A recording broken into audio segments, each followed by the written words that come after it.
This is a channel that promotes diversity in all ways and shapes and forms, and for the sake of adding a lot more of an eclectic mix to the stories and more diversity and representation, we wanted to include that there are LGBT people that come to this hotel that are just as wretched and despicable as anybody else. Because we believe in equality, of all things, including equality of wretchedness. And it just goes to show you that you cannot be judged by the color of your skin or by your sexuality or nationality, but by the content of your character.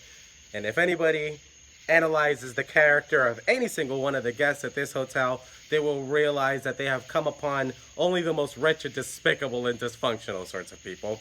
And that stretches to anybody, including gay people. And so here we are with a story way past Pride Month, but which nevertheless is hilarious. I didn't see the first half of it, but I saw the second half of it. I just so happened to check this guy in, and I should have guessed from the way that he looks that he was a meth head. I come in to work at night thinking about what will be the next video that I'm going to show you guys. The next story to tell, because I already have so many of them. But that is when a new story decides to ring into the phone. There was this dude that was staying in one of the rooms, a non-smoking room on the second floor facing the pool. He gives me a phone call. And you know, from one gay guy to another, I can tell what a gay guy sounds like on the phone. So I knew he was part of the rainbow crowd when he spoke to me on the phone. So my name is not on the room. It's because I lost my ID, my wallet got stolen. It's my boyfriend's name that's on the room. He's gonna come up there and he's gonna give keys. Please don't let him get keys to the room. He got arrested just last night. He's crazy. He's absolutely crazy. He smokes so much meth, and as he's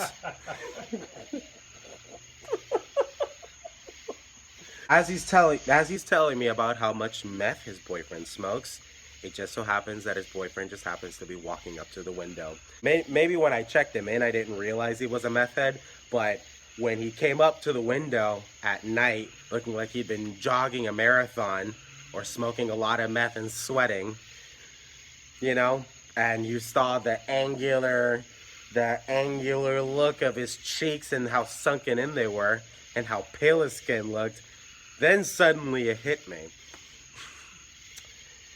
It suddenly hit me that I had yet another crackhead on my hands. A gay crackhead. This is a gay crackhead story. He's crazy, he said. He smoked so much meth, and I had to call the police on him just yesterday, and he got arrested. He got sent to jail because he beat me up so bad. I have bruises all over my body, everywhere. He beat the shit out of me. Meth head buddy is still staring at me through the window, and I see his eyes burning through the glass and into my skull. I look out. Just a minute, sir. Give me 1 second. I'm just on the phone. He's crazy. He's absolutely crazy. Please don't give him any keys. It's all happening at once, and I'm trying to retain my composure and not look at this meth head guy too much, because because I don't want to give the impression that I'm talking about him, even though I totally was. Oh, he's staring at me through the glass. It's like, well, I have to be honest with you. That's his name that's on the room. If he wants keys, I'm gonna have to give him keys because his name is on the room. Well, I'm just gonna put the latch on. I'm gonna go ahead and call the police. It's like that's fine. Just know if there's any police activity, you know, I might need to have to kick you out. I don't want to do that, but that's the policy of the hotel. He's already been kicked out of 3 different hotels before this. Nobody could put up with it because he smokes so much meth. He gets really hopped up on the meth and goes crazy. I'm 53 years old. I can't deal with this. All right, well, how about this? I'm not gonna make you take the latch off the door, obviously for your security reasons, but if you need to speak to the police, you're more than welcome to do so. He's like, okay, all right. He hangs up the phone. I go over to Crackhead Jim at the window. I I speak in my most polite customer service voice that I can. Yes, sir. How can I help you? Hmm. Yeah. That's how he's got this like southern drawl. This like the typical meth head southern drawl. It just so happens that it belongs to a guy that likes to fuck men up in the ass and everywhere else apparently. He just said, I just want to cancel out my room. Is there any way to change my name on the room? He can have it's like, well, is there somebody else in the room? Pretending as though I don't already know that your beat up boyfriend is in the room, but is there someone else in the room? Yeah, it's some other dude, but he lost his ID. And got it. Not sure how I'm going to be able to change his name, sir. I just want to cancel it out. I just want. You want to just check out? I was like, well, yeah. So I'm trying to think about the other guy. You know, at least having one more night here to be able to figure out what he's going to do. It's like, well, sir, I'm going to have to charge for the night. What I can tell you is that I see you got 4 remaining days on your reservation. I'll just refund you 4 days. And you don't have to check out tonight. I have to keep a payment at least 1 day for today because it's already way past checkout time. But I can refund you the last 4 days. He seemed perfectly pleased with it. Seemed like a totally perfect idea. I printed a receipt for him. I remember when he came up there that, you know, it was his American Express. It was his American Express card. And, you know, he paid for the reservation and everything. Handed him in his paperwork, had him sign it, changed the departure date.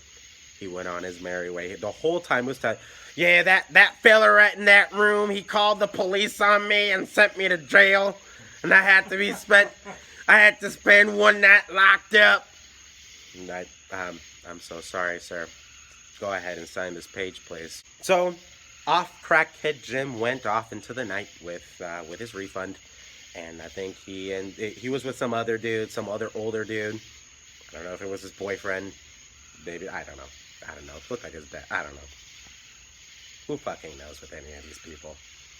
He and some other old dude run off into the night with their refund.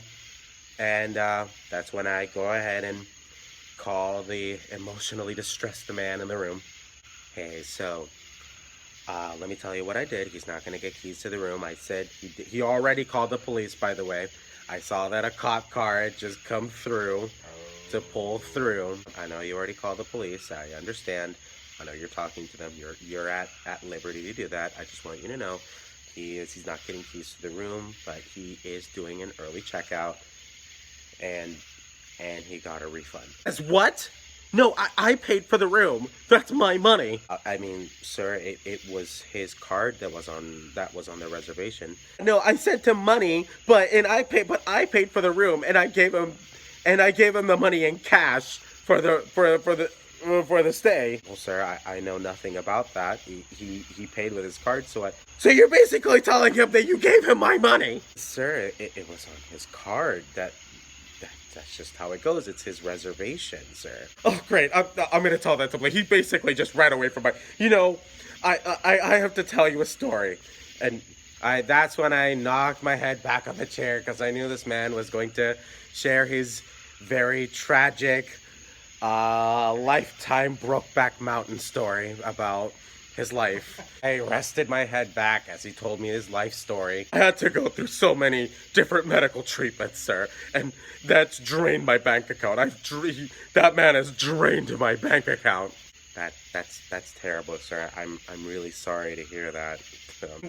We've been spending so much money on hotels, and he keeps stealing from me. He stole my watch. I had this really nice watch that was in here. He stole that too. It's like, well, the police is there, sir. You can file a report. We'll be more than happy. And furthermore, I've been dealing with so much for the last 2 years with everything that I had in mind. I'm sure that this is very difficult for you, sir. It's just that it was his name on the reservation. Oh, so you're taking his side? Why do everybody does that? I'm not taking his side, sir. I'm just giving you the facts of the case. It's his name on the reservation. I'm trying to help you. And I can I keep the same room? Do I need to check out? because when I had my cancer treatments, it's destroyed my immune system, and I have to, I have to keep everything clean and tidy around me, and I spent so much time cleaning this room. Sir, we're more than willing to help you with that. If you can get the name off the reservation, we'll be more than happy to help you. And that's all the while I knew that he was talking to the police. That's when I decided to run out of the lobby for a second just to see what was happening. And like I hear the guy over the phone fucking screaming at crackhead Jim. You stole all my money! You stole all my money! Please give me back my money! You stole all of it! You just ran off with all of it! Give me back my money! I'm going to find you! I'm going to get you to court! Those were the very last lines of yet another episode in this horrific soap opera that is this hotel. This was the gay installment. The you know, that one token episode where they tossed some gay characters in to make it seem diverse. So, you know, here we go. Hit like and let me know what you think in the comments down below. And of course, subscribe to Stoner Scribe. You're helping me out. You're making me smile every single day. And I love you all. Until the next time, my beautiful good people. Good night.